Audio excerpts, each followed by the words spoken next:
व्यास आश्रम तिरुपति बालाजी के पास में है, वहाँ पर आंध्र प्रदेश में।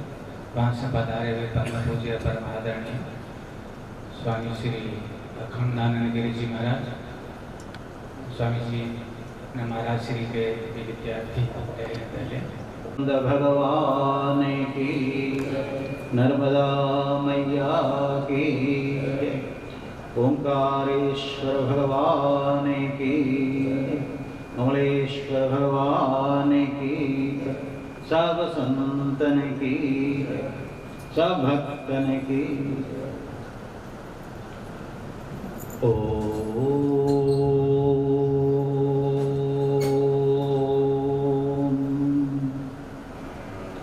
सदाशिवसमारम्भां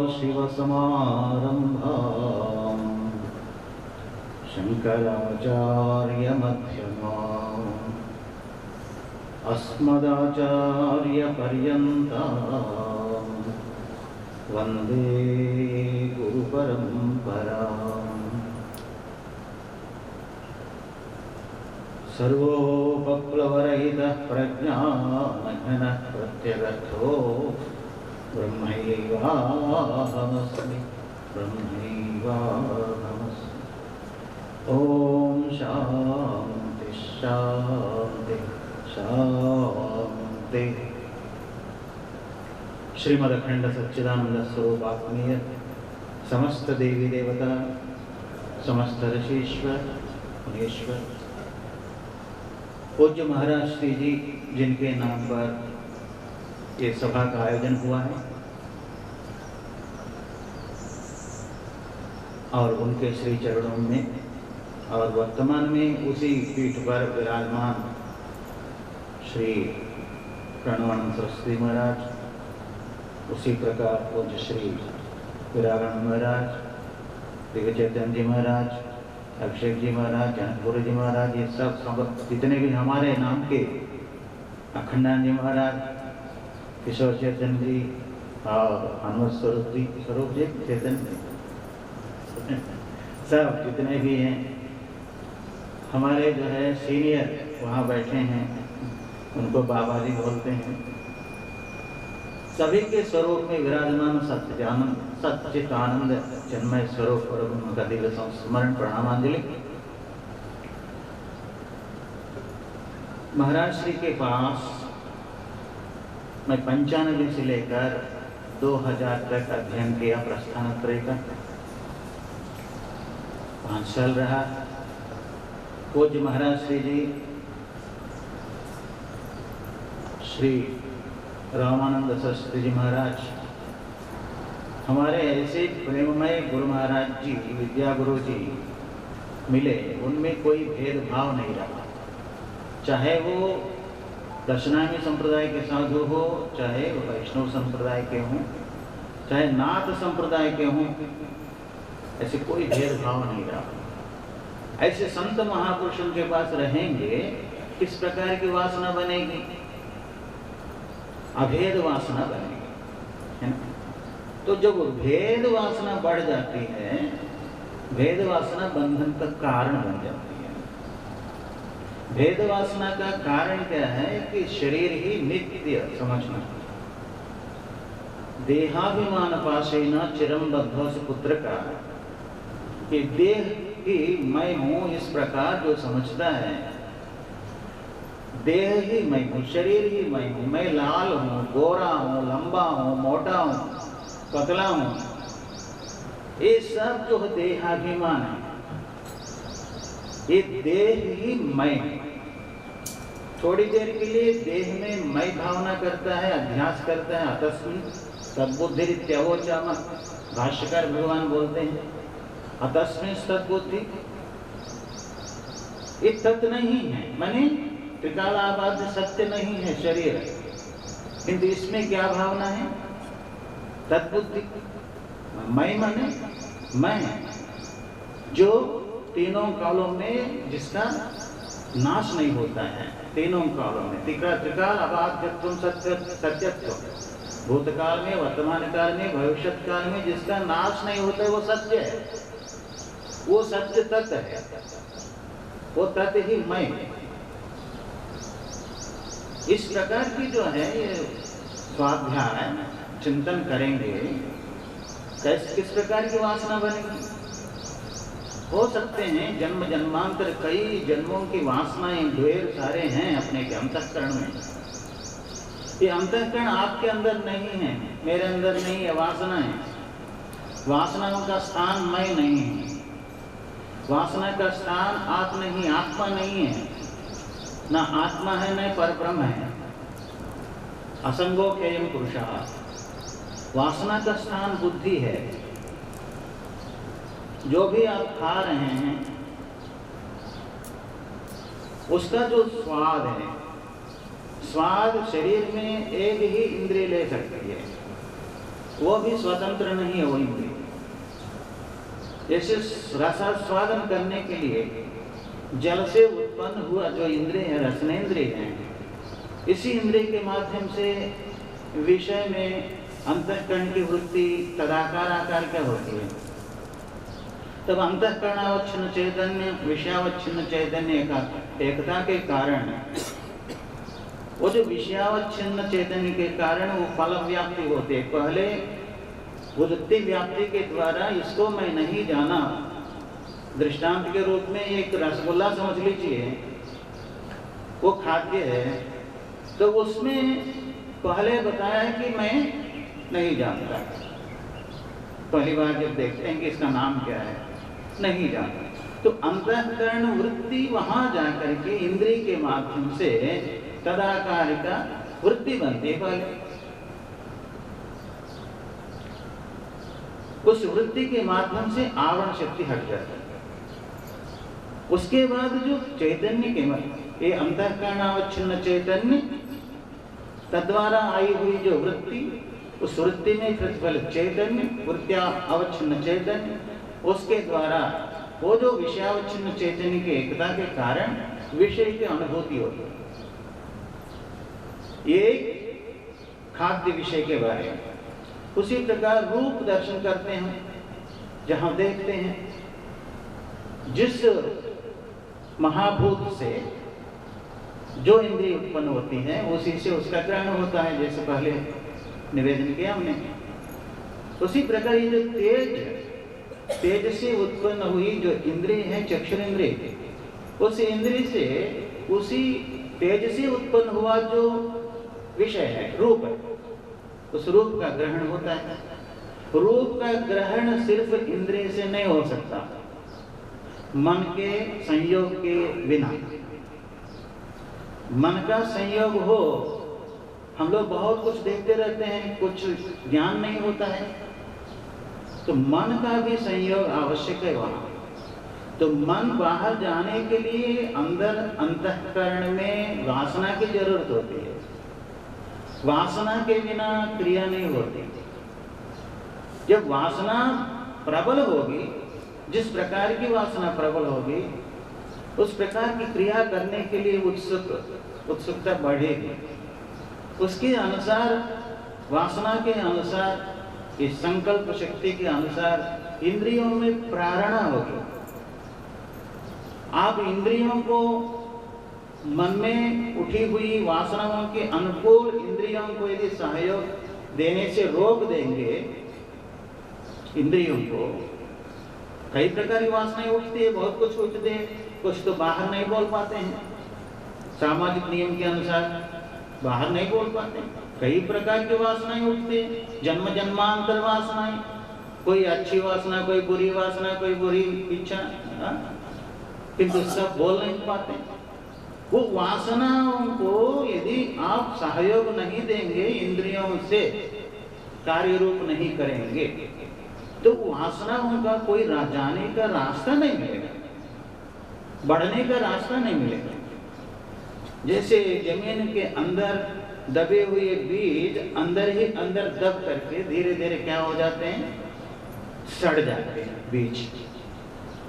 उसी प्रकार ये वासनाओं के ऊपर सद्वासनाओं का ढेर सारा यदि आप इकट्ठा करेंगे, निरंतर भगवत चिंतन, प्रस्थानत्रय भाष्य चिंतन, और आपके जो इष्ट देवता की पूजा पाठ, संत महापुरुषों के दर्शन, ये सब क्या है?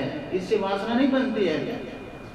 जब इतने संत महापुरुषों को देख रहे हैं तो इनको एक एक को देख करके आपको जो है ना एक रूप दर्शन, और उसी प्रकार शब्द, ये श्रवणेंद्रिय के माध्यम से आप जो श्रवण कर रहे हैं शब्द रूपी विषय का,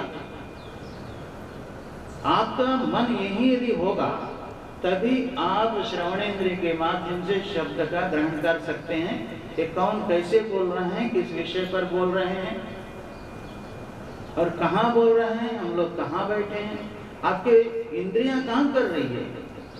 ज्ञानेंद्रियां, चक्षुरेंद्रिय और उसी प्रकार श्रोत्रेंद्रिय, ये सब काम कर रही है। अब प्रातः काल आप चाय पी के आए, भले चाय नहीं पिए तो नाश्ता खाए, तो उसमें इंद्रिय काम किए कि नहीं? रसनेंद्रिय, कितने इंद्रिय किए? इन इंद्रियों के माध्यम से वासना बलवती हो जाती है। जिस प्रकार का हम लोग कार्य करते हैं, शब्द, स्पर्श, रूप, रस, गंध, ये 5 ही विषय हैं। 5 ही विषयों के लिए इंद्रियां प्रवृत्त होती हैं। इंद्रियों के साथ यदि मन को नहीं लगाएंगे तो आपके जो बाह्य विषय आपके अंदर आएंगे ही नहीं। बाह्य विषय कभी बंधन का कारण नहीं हो सकते। विषय बोलते हैं ना, श्री बंधने धातु से बना। तो ये जो बंधन कौन है, विषय बंधन का कारण है, बाहर के विषय बंधन के कारण नहीं है। तो ऐसे भ्रम में कभी नहीं पड़ना। बाहर ये विषय को पड़े हुए हैं, आपके अंदर में वासना नहीं, आपके अंदर जो है उसको प्राप्त करने के लिए तीव्र आशा नहीं है, वासना नहीं है। अब बाह्य विषय क्या करेंगे आपको? बाह्य विषय आकर के आपको बांधेंगे नहीं, बाहरी है। बाहर विषय आपका बंधन का कारण नहीं। आपके अंदर आप इंद्रियों के माध्यम से ले लेते हैं अंतःकरण में। वो अंदर में रहने वाले जो विषय जल्दी मिटते नहीं, टूटते नहीं।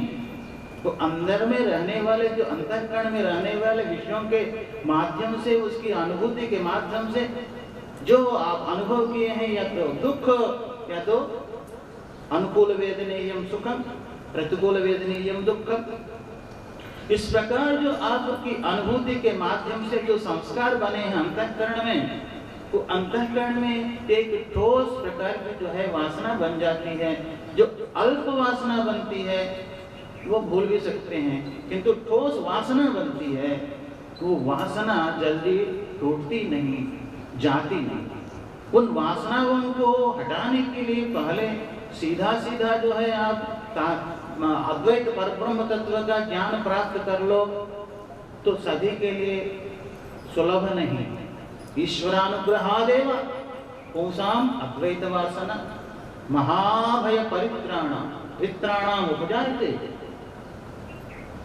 सिर्फ अपने स्वार्थ से, स्वयं कृषि से इन वासनाओं को मिटा करके अद्वैत ज्ञान प्राप्त नहीं कर सकते।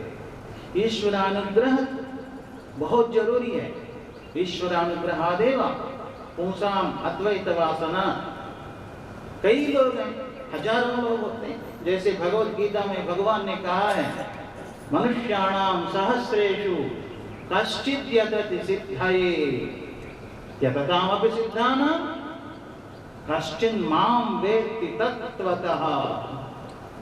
कई लोग जो है प्रयत्न करते हैं, उनमें कोई एक व्यक्ति ही उस प्रयत्न में सफल होता है। उसी प्रकार ईश्वर उपासना की भी जरूरत है। उस प्रकार ये वासना, शुभ वासना के माध्यम से ये दुर्वासनाएं धीरे धीरे नष्ट हो सकती है। ये वासना नित्य है कि अनित्य है, ये भी ध्यान रखना पड़ेगा। हर व्यक्ति शाश्वत सुख के लिए प्रयत्न करता है, तो शाश्वत नित्य सुख यदि चाहते हैं, शाश्वत सुख ही मोक्ष स्वरूप है। ऐसे मोक्ष स्वरूप का जो है व्यतिरेक ही वासना है। इसलिए आद्य शंकराचार्य भगवान ने विवेक चूड़ामणि में कहा है, वासना क्षय ही मोक्ष है। समस्त वासनाओं का क्षय, यही मोक्ष है।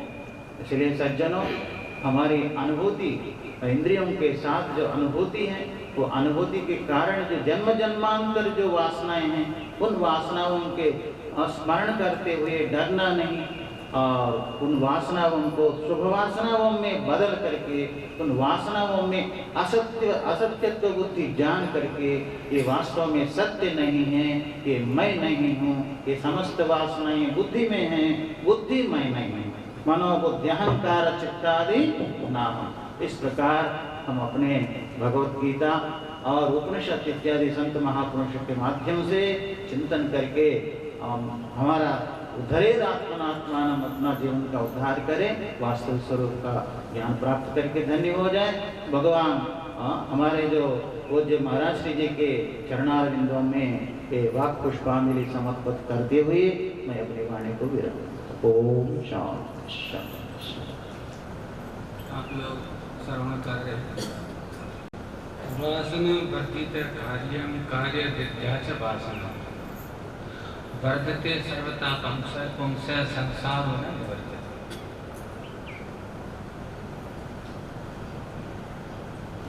सीधा सीधा आप लोग इसका लगाएंगे तो सुन रहे महात्मा सभी आपने सुनाई है। वासना से कार्य की वृद्धि होती है, और कार्य का मतलब यहाँ लेते हैं क्रिया। क्रिया आपकी आंतरिक क्रिया भी होती है, बाह्य क्रिया भी होती है। आप बाहर से भी जैसे क्रिया प्रपंच आदि में लगे हुए हैं, और मन की बुद्धि की क्रिया है, ये भी क्रिया है, आंतरिक क्रिया है। और बाहर से हम लोग हाथ पैर से या जो भी बाहर प्रपंच करते हैं, दिन भर जो भी लगे रहते हैं, ये भी क्रिया है। तो आंतरिक और बाह्य जो क्रिया है उसको यहाँ पर कार्य कहा गया है। तो ये एक दूसरे में बढ़ाने वाले एक दूसरे को। आप यदि कार्य करेंगे तो वासना बढ़ेगी, वासना से फिर कार्य में आपकी प्रवृत्ति होगी। आप देखिए वासना इस प्रकार की होती है, कुछ गड़बड़ चल रहा है हमारे स्वरूप में, कुछ ऐसा है वासना का संबंध। भाष्यकार भगवान विवेक चूड़ामणि में ये सब बोला है। आपका स्वरूप ऐसे है जैसे कोई चंदन की लकड़ी है। चंदन का लकड़ी स्वभावतः निर्दोष है, सुगंध है उसके अंदर, किसी प्रकार की दुर्गंध नहीं है, पवित्र है। अब उसको ऊपर यदि कीचड़ लगा दिया जाए, तो गंदा वस्तु लगा दिया जाए, तो कोई भी ऐसा उपाय नहीं है, एक ही उपाय है उस चंदन का स्वरूप को प्रकट करने के लिए कि उस कीचड़ को हटा दिया जाए। बाकी आप उस पर चल इत्र लगाओ, कुछ भी लगाओ, आप उस पर इत्र भी लगा देंगे तो चंदन का स्वरूप प्रकट नहीं होगा। तो ऐसे ही जैसे आप सत्संग सुन रहे हैं, ऐसा सुन रहे हैं, जो कुछ सुन रहे हैं ये थोड़ी देर के लिए हो सकता है मन को शांति प्रदान कर देगा। कुछ अच्छी बात सुनेंगे, स्वरूप के विषय आप अच्छी अच्छी बातें सुनेंगे, आप शुद्ध बुद्ध है, आप तो ब्रह्म स्वरूप है, फलान है, सुनने में तो अच्छा लगता है ये चीज़ें, अरे मैं तो शुद्ध बुद्ध स्वभाव हूँ। परंतु ऐसे ही है जैसे वो थोड़ा सा कीचड़ का सुगंध आ जाता है थोड़ी देर के लिए, फिर वो कीचड़ तो कीचड़ ही, और चंदन तो आपका कीचड़ के अंदर है। जैसे भाष्यकार भगवान ने वहाँ ऐसा वहाँ पर दृष्टांत किया। तो क्या चंदन का स्वभाव को प्रकट करने के लिए आपको कीचड़ को निकालना ही पड़ेगा। इसलिए उन्होंने वहाँ पर एक जगह विवेक चूड़ामणि का ज्ञाते वस्तुनि बलवती वासना नादि रेसा कर्ता भोक्ता पे हमिति दृढ़ा या संसार हेतु। उन्होंने कहा कदाचित आप पंचकोश का विवेक करके, शास्त्रों में बताया गया है, आप जैसे मान लो कह दिया आप अन्नमय कोश नहीं है, आप प्राणमय कोश नहीं है, ये पंचकोश का एक विवेक हमारे शास्त्रों में बताया गया है। एक एक यानी जो आत्मा को बताया गया कि पंचकोश से घिरा हुआ है, तो एक कोश जो होता है उसको हटाना पड़ता है। ये भी मैं नहीं हूँ, ये भी मैं नहीं हूँ, ये भी मैं नहीं हूँ, ऐसा करके आत्मा तक पहुँचा जाता है। तो कदाचित आपने शास्त्र का आदि का विचार करके या महापुरुषों से श्रवण करके सत्संग सुन के आपने पंचकोश आदि का विचार करके आपने निर्धारण कर ही भी लिया, आपने विचार कर भी लिया मैं शरीर नहीं हूँ, मैं शुद्ध आत्मा हूँ, मैं तो ब्रह्म स्वरूप हूँ। इसे क्या लाभ होगा? वासना बलवती वासना अनादि रेशा, वो तो वैसा ही है जैसे लोग आपने ऐसा सुन लिया कुछ कर लिया, जैसे कई पर्यावक्ता लोग कहते हैं कि तत्व ज्ञान से वासना नष्ट हो जाएगी। तत्व ज्ञान वासना रहते हुए क्या ऊपर से टपक जाएगा? बाधा तो वही बनेगी ना, वासना बन जाएगी बाधा। इसलिए हाँ ठीक है, बिल्कुल निर्मूल जो वासना है वो तत्व ज्ञान से होती है। वासना को कमजोर तो हम लोगों को वासना को कमजोर करने के उद्देश्य से चलना पड़ेगा, विचार करना पड़ेगा, संयम करना पड़ेगा, तब जाके वासना एक कमजोर होगी। कमजोर होने के बाद में क्या होगा कि जो हमारा जो ज्ञान है प्रकट होना है, स्वरूप जो हमारा है, उसमें वो बाधक नहीं बनेगी। कमजोर थोड़ी रहेगी, कोई बात नहीं, जो पहले से अनादिकाल से चलते आ रही है थोड़ा कमजोर रहेगी तो वो फिर ठीक है, उससे हो जाएगा। परंतु खाली ज्ञान ज्ञान ज्ञान ज्ञान से तो वासना ज्ञान लगेगा कहाँ? आपके शरीर से अंदर घुसेगा ही। आपको शुद्ध बुद्ध स्वरूप कह दिया ब्रह्म हो तो आप आज शरीर को ब्रह्म समझ लेंगे और कहेंगे मैं तो मरने वाला हूँ नहीं, मैं तो और ज़्यादा गड़बड़ करने लग जाएंगे, क्योंकि पाप से दिल पाया मैं होने वाली नहीं आ। तो जब तक वासना रहेगी ना, अन्यथा वो उसका ग्रहण कर लेती है, ज्ञान करती है। शास्त्र का कोई दोष नहीं है, वेदांत का कोई दोष नहीं है, परंतु वो क्या है कि उस ज्ञान को अन्यथा ग्रहण कर लेता है जब तक वासना रहे। इसलिए भाष्यकार भगवान ने कहा कि अनादिकाल से वासना अनादिकाल से बढ़ी आ रही है, भोगते भोगते भोगते दृढ़ हो गई है, विषयों का भोग किया है।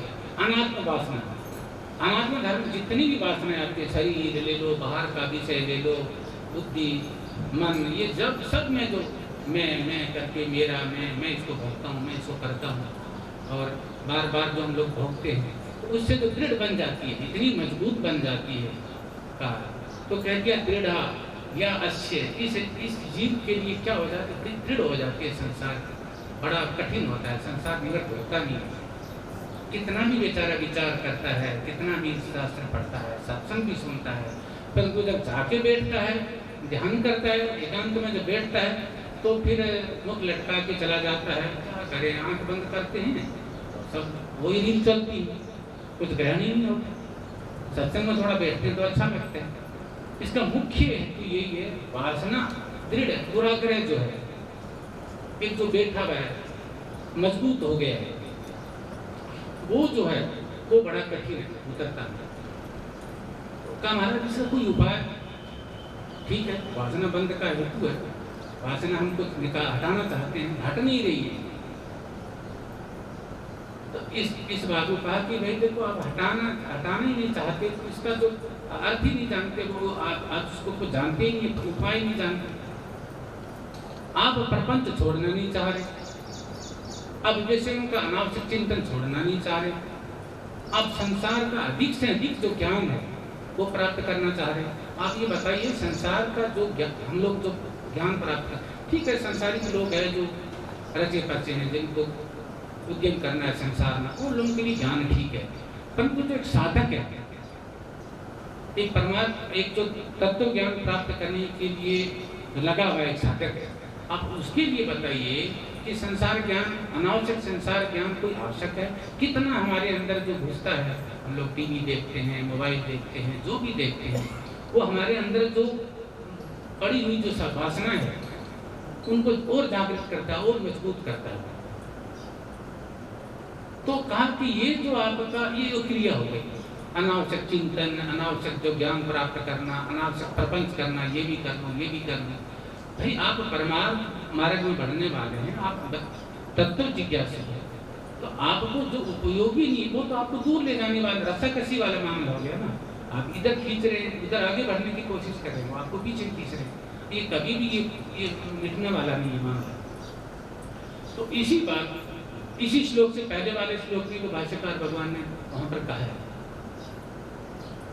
कार्य प्रवर्तना बीज परिवृत्ति परिदृश्य कार्य नाशाद बीज नाशाद तस्मात् कार्य निरोधी।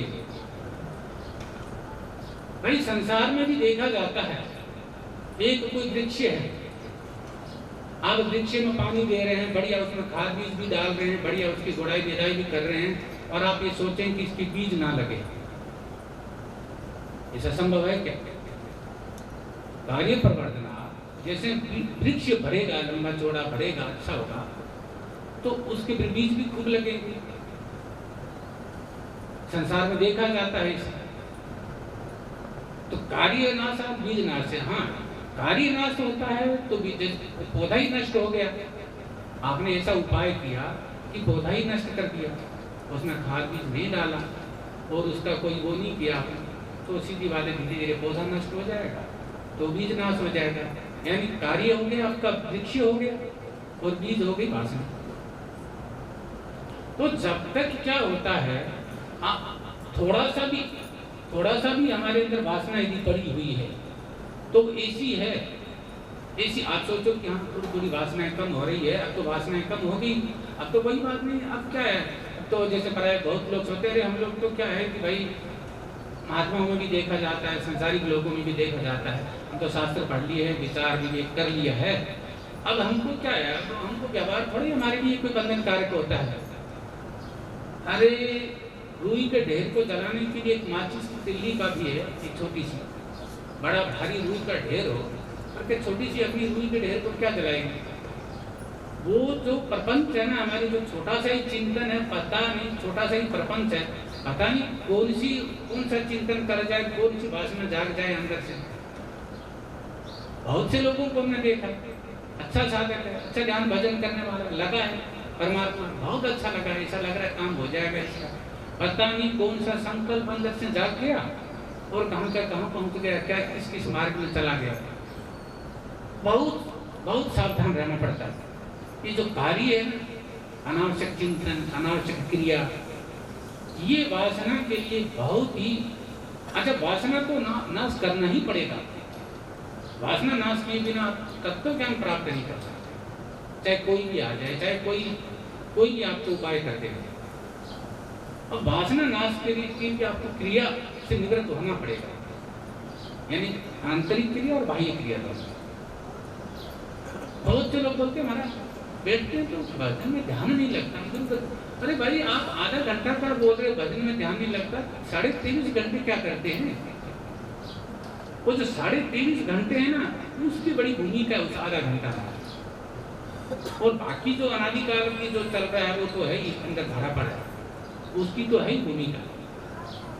इसलिए साधक को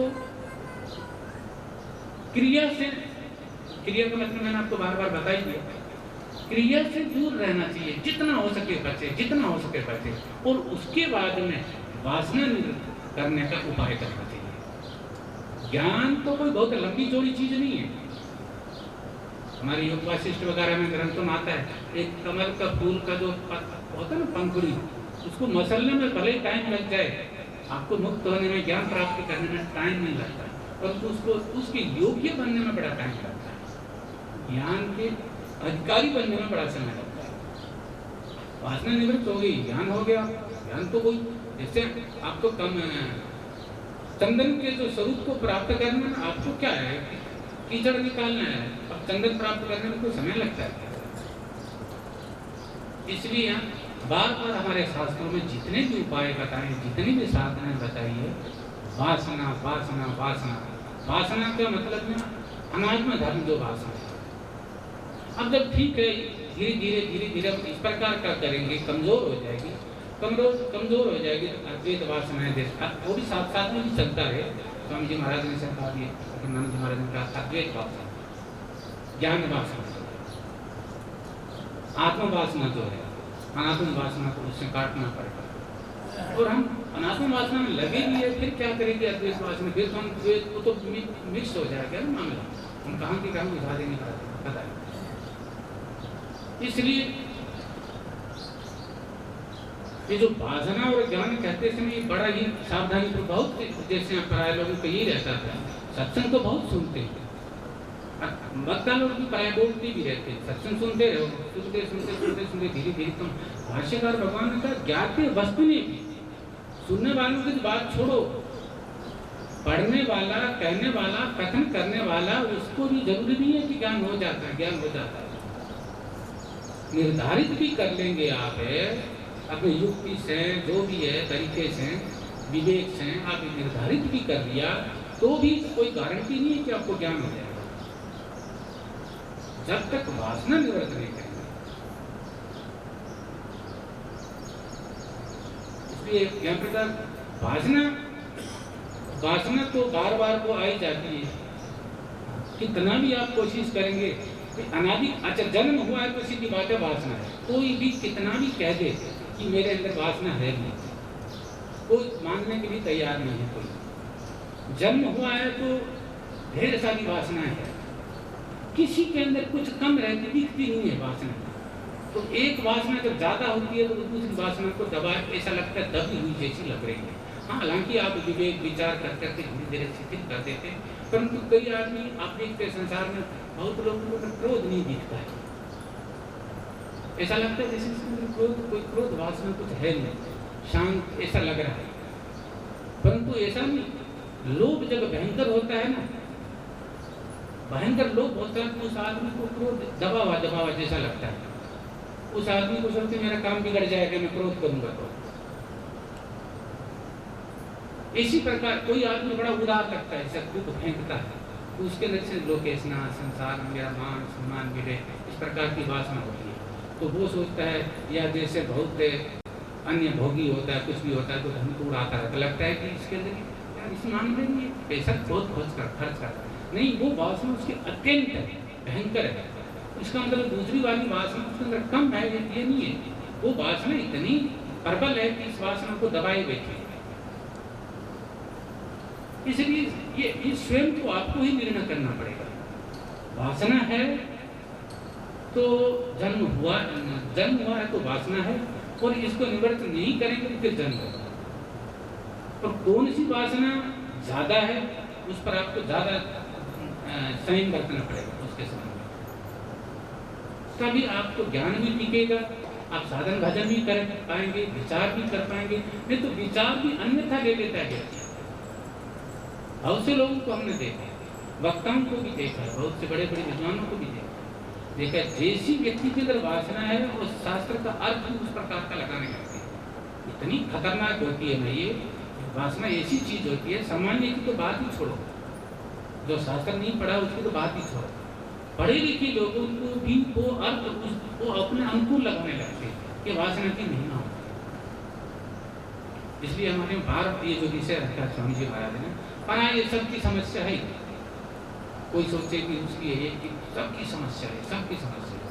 इसलिए स्वामी जी महाराज ने दया करके ये विषय रखा है कि भाई ठीक है, सत्संग को सुन रहे हैं, हर जगह जा रहे हैं, कोई कहाँ जा रहा है, कोई कथाओं में जा रहा है, परंतु दिख नहीं रहा, गाड़ी चल रही है, गाड़ी वहाँ की वहीं खड़ी है। जो महाराज जी एक बार दृष्टांत देते थे, आप लोग श्रवण किया होगा, तो किसी के घर के आगे नाली का पानी जाता था, उसने पड़ोसी को समझाया भाई आपके घर के जो नाली है वो हमारे घर के आगे से नहीं जाना चाहिए पानी का।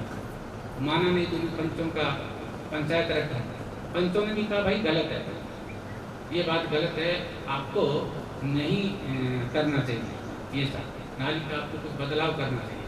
तो उन्होंने कहा पंचों का फैसला सिर माथे, नाली रहेगी वहीं की वहीं। इसलिए जब तक हमारी वासना निवृत्त नहीं होगी, जब तक हम विचार करके हमारे अंदर की कमजोरी खोज नहीं लेंगे कि गड़बड़ कहाँ है, बंधन कहाँ है, समस्या क्या है, तब तक ज्ञान टिकेगा नहीं, सत्संग टिकेगा नहीं। और वासना भी क्यों नहीं निवृत्त हो रही है वहां भी देखना पड़ेगा। प्रपंच कम क्यों नहीं है, प्रपंच कम नहीं हो रहा है, क्रिया कम नहीं हो रही है, अनावश्यक जिस चीज को उनको जरूरत नहीं है वो चिंतन कम नहीं कर रहे हैं, जिस कार्य के लिए जरूरत नहीं है वो कार्य हम लोग कम नहीं कर रहे। इस चीजों का विचार करेंगे तो वासना धीरे धीरे निवृत्त हो गई, और वासना निवृत्त हो गई तो काम भी हो जाएगा। इस प्रकार मैं कहते हुए अपनी वाणी को विराम देता हूँ। हरिओम तत्सत, हरिओम तत्सत। अभी इसी विषय को और प्रकाश डालने के लिए मैं आगे अनुरोध करता हूँ चंदन देव अवधूत आश्रम ऋषिकेश से पधारे हुए परम पूज्य परम आदरणीय परम विद्वान स्वामी अखंडानंद जी महाराज प्रत्येक वर्ष पे उनकी वाणी का श्रवण करने का आनंद लेते हैं। अच्छे लगता है।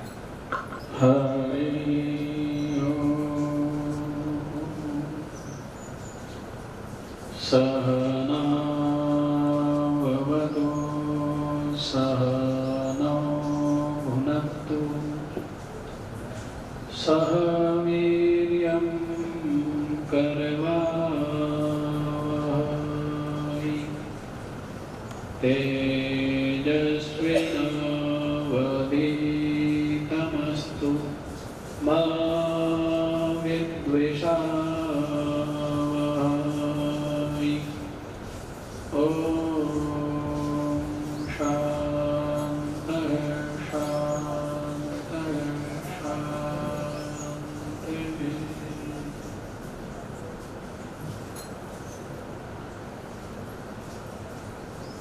परमात्मा के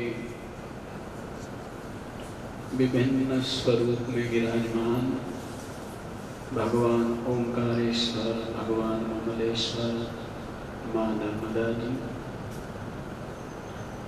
कोटिशः नमन करते हुए जिन ब्रह्मलीन परम पूज्य महाराज श्री की स्मृति में ये त्रिदिवसीय सत्संग कार्यक्रम श्रद्धांजलि का आयोजन किया जा रहा है। पूज्य महाराज जी के चरणों में नमन करते हुए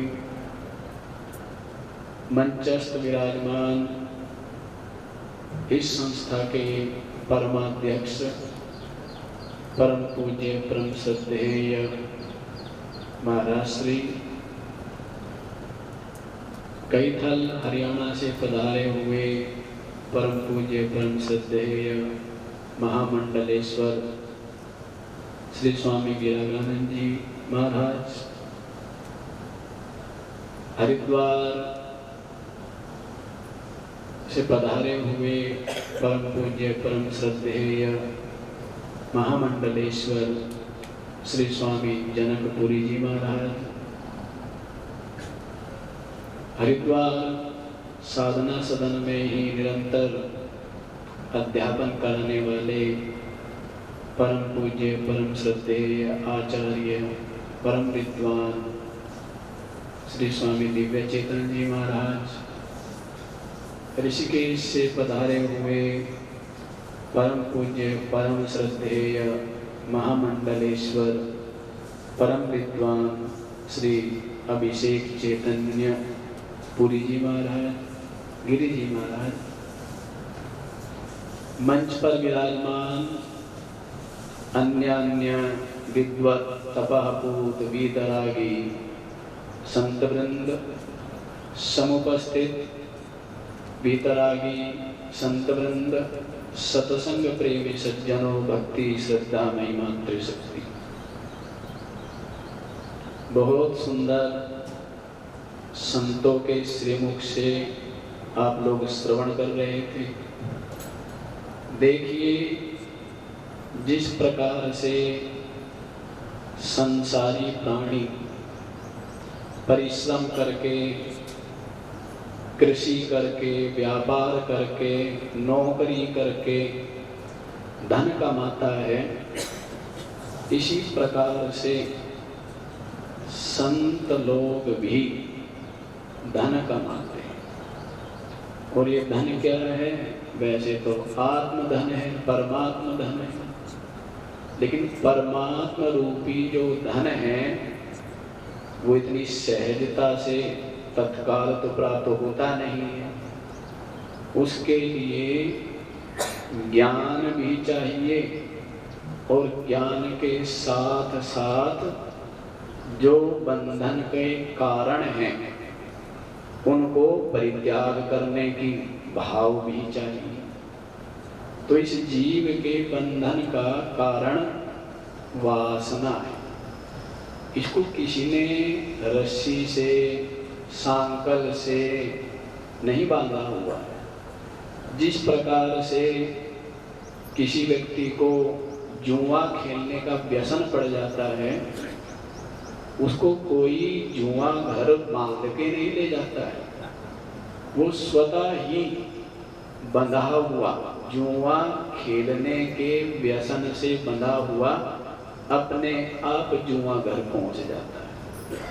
इसी प्रकार से कोई नशा करने वाला व्यक्ति है तो उसको कोई शराब घर पकड़ के या उठा के या बांध के या जबरदस्ती लेके नहीं जाता है, लेकिन नशा करने का जो व्यसन उसको पड़ गया है उसको ही वासना, उसके कारण वो बंधा हुआ खिंचा हुआ वहीं पर पहुंच जाता है। इसी प्रकार से ये जीव भी है तो परमात्मा रूप, लेकिन ब्रह्म रूप परमात्मा रूप होते हुए भी किस प्रकार से बंधन को प्राप्त होकर दुर्गति भोग रहा है और सुख दुख के द्वारा निरंतर क्लेश पा रहा है।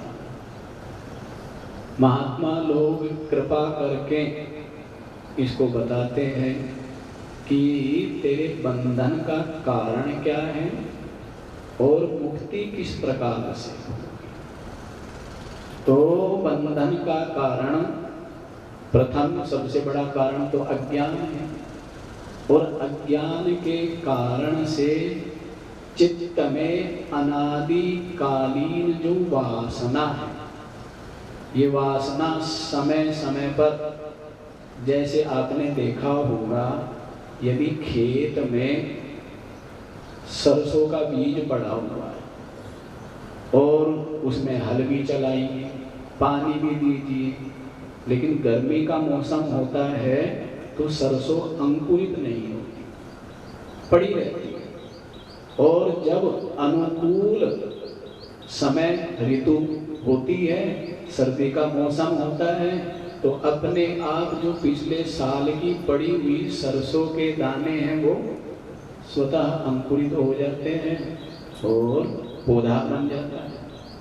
इसी प्रकार से इस जीव के चित्त में अनादिकालीन वासनाएं पड़ी हुई, और इन वासनाओं से पिंड छुटाना इतना सहज नहीं।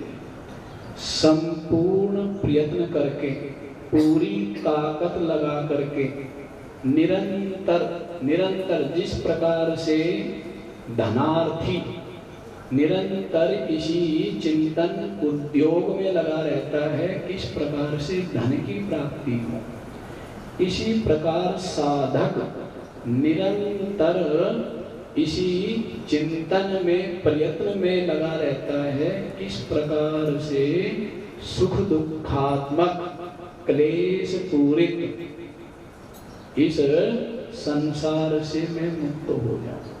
जो संसारी लोग हैं, अब इसमें बोला है संसारो नैव निवर्तते, इस संसार की निवृत्ति नहीं होती। तो संसारी जीव तो प्रायः संसार से मुक्त होने की सोचते ही नहीं, क्योंकि संसार के स्वरूप को जानते ही नहीं है, क्योंकि संसार को ही सुख रूप मानते हैं, दुख भोगते हैं, मानते फिर भी सुख रूप ही। भोगते क्या है?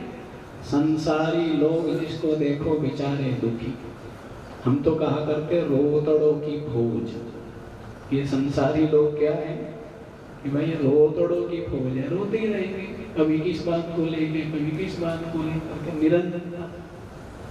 तो संसारी लोग दुख को ही सुख मानते रहते, दुख भोगेंगे और सुख की आशा करेंगे कि ये प्राप्त हो जाएगा मैं सुखी हो जाऊंगा, लेकिन सुखी होता नहीं है। भगवान श्री कृष्ण ने भी कहा है दुखालयम अशाश्वतम, ये जो जगत के विषय सबके सब दुख रूप ही है, दुख ही देने वाले हैं। लेकिन संसारी की बुद्धि उल्टी होती है।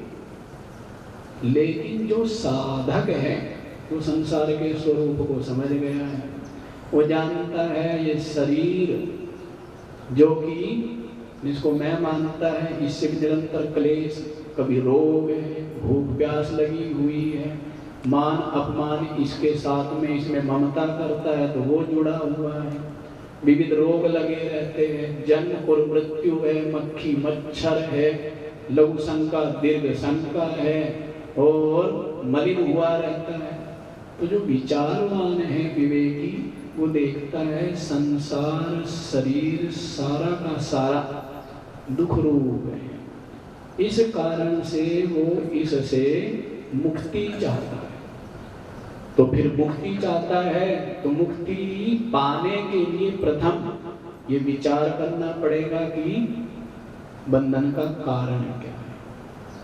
चाहता है मुक्ति, तो मुक्ति पाने के लिए बंधन देखना पड़ेगा कि बंधन का कारण क्या है। तो अज्ञान तो मूल कारण है, लेकिन उससे भी जैसे होता है ना, आपने देखा नारियल, सूखा नारियल, तो अंदर नारियल है, उसके ऊपर एक कवच है और उसके ऊपर जटा रहती है। अब आप जटा पर कितनी भी चोट मारिए तो जो अंदर वाला जो कवच है उस पर चोट पहुंचती है क्या? वो टूटता है क्या? नहीं टूटता है। तो नारियल तो समझ लीजिए अपनी आत्मा है, परमात्मा है, उसके ऊपर अज्ञान का वो कवच है और उसके ऊपर वासनाओं की ये क्या है? जटा है। वासनाओं की जटा, कितनी ही चोट मारते रहिए, ज्ञान की चोट मारना। जैसे अभी ब्रह्मचारी किशोर चैतन्य जी बड़ा सुंदर बता रहे थे, कितनी ही चोट मारते रहिए, जटाओं के ऊपर वो पहुंचने वाली नहीं है, कवच के ऊपर। तो वैसे ही कितना ही ज्ञान विचार करते रहे, जब तक ये वासनाएं क्षीण नहीं होगी, सर्वथा निवृत्त तो ज्ञान से ही होगी, लेकिन जब तक ये वासनाएं क्षीण नहीं होगी तब तक अज्ञान रूपी जो कवच है वो टूटने वाला नहीं है और अपने स्वरूप का बोध अनुभव होने वाला नहीं है। इसलिए इतने साधन बताए हैं, चाहे जप है, व्रत है या सेवा है, ये सभी साधन इसलिए है कि वासना निवृत्त हो जाए, क्षीण हो जाए। और वासना के क्षीण करने में सबसे ज्यादा जो उपयोगी है वो है सात्विक आहार। जितना आपका आहार सात्विक होगा, आपका चित्त स्वतः ही शांत होता चला जाएगा। आहार शुद्ध हो, सत्व शुद्धि, सत्व शुद्ध हो, ध्रुवा स्मृति, ध्रुवा स्मृति, स्मृति लाभे सर्व ग्रंथि नाम विप्रमोक्ष। तो आहार यदि आपका सात्विक है तो उससे क्या हो जाएगी? आपके चित्त की शुद्धि हो जाएगी। और आहार का मतलब केवल भोजन ही नहीं है, जो भी हम इंद्रियों के द्वारा ग्रहण करते हैं वो सब का सब क्या है?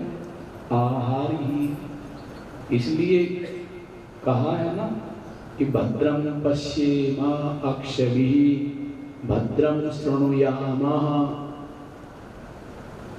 बोला कि आंखों से अच्छा देखे, कानों से अच्छा सुने, जो कल्याणप्रद है, जो हमें मुक्ति की ओर ले जाने वाला है, जो शुभ है, जो सात्विक है, ऐसा ही देखे, ऐसा ही सुने।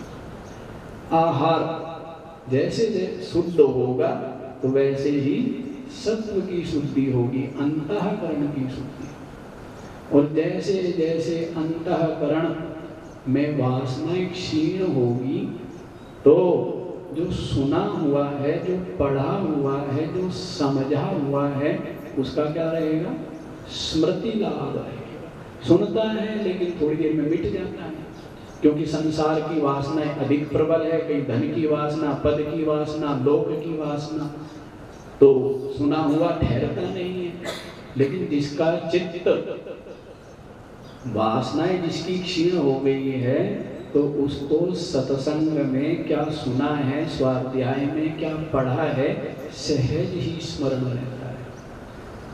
सहज स्मरण रहेगा, विस्मृति का लाभ रहेगा, तो स्वरूप की स्मृति की ओर बढ़ेगा और सारी ग्रंथियां जो बंधन है वो इसके क्षीण हो जाएंगे, सब बंधन इसके कट जाएंगे। तो आहार बड़ा मुख्य है।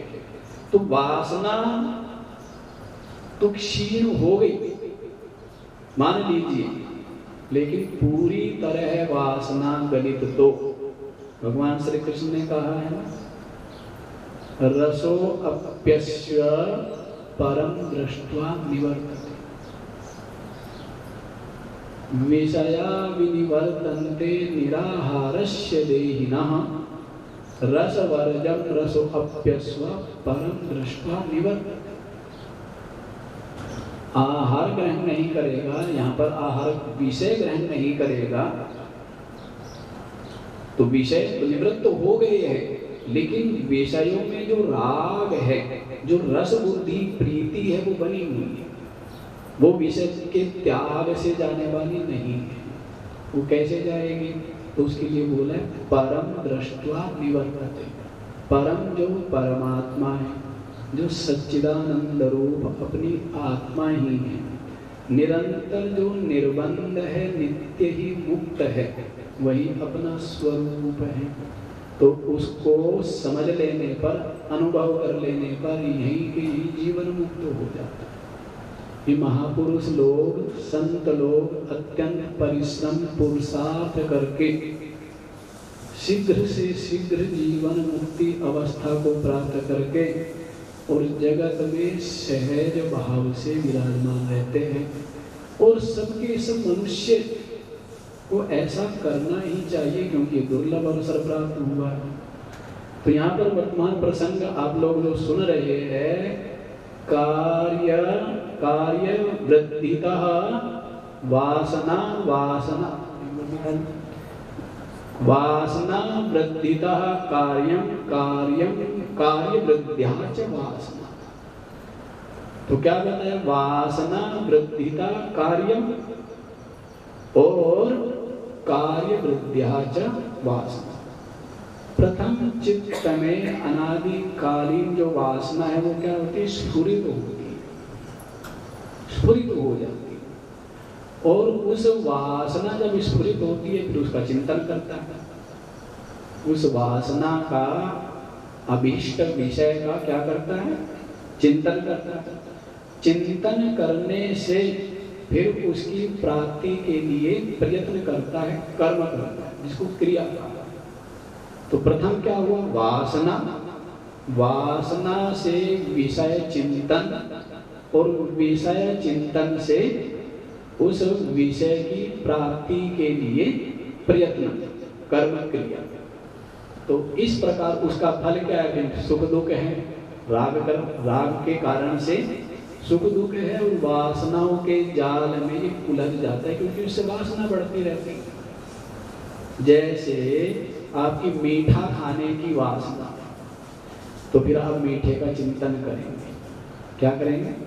गुलाब जामुन प्राप्त हो जाए और चिंतन करेंगे, स्मरण करेंगे, बड़ा स्वादिष्ट होता है, बड़ा ही पुष्टिदायक होता है, बड़ा प्रिय लगता है, ऐसे चिंतन करेंगे। तो फिर उसकी प्राप्ति के लिए क्या करेंगे? उद्योग करेंगे और फिर उसको प्राप्त कर लेंगे और फिर उसका सेवन करेंगे। तो उससे क्या होगा? मीठा खाने की जो वासना है, जो रस, जो राग है, वो कभी छूटने वाला नहीं है। फिर उस मीठा खाने के लिए वो झूठ भी बोलेगा, कपट भी करेगा, चोरी भी करेगा और निरंतर बेचैन। मिलेगा थोड़ी देर के लिए शांति, फिर अशांति, निरंतर बेचैन रहेगा, निरंतर अशांत रहेगा। तो इस प्रकार से स्वयं ही खाई में गिरता चला जाता है, स्वयं ही पतन के गर्त में गिरता चला जाता है। जब विचार करें तो विचार करने से क्या जानेगा कि ये सारा का सारा मेरे अशांति का कारण है, बांधने वाला है। तो फिर प्रथम कर्म का परित्याग करेगा। वासना चित्त में उठी, उस विषय का थोड़ा चिंतन भी हुआ, लेकिन साथ ही साथ विवेक आ गया कि भाई अनेकों बार ये सेवन किया है और इससे जब तृप्ति नहीं हुई तो आगे क्या तृप्ति होने वाली है। दूसरा ये बांधने वाला है, गुलामी देने वाला है, और केवल इसी जन्म में गुलामी नहीं, जन्म जन्मांतरों तक गुलामी बनाने वाला है, गुलाम बनाने वाला।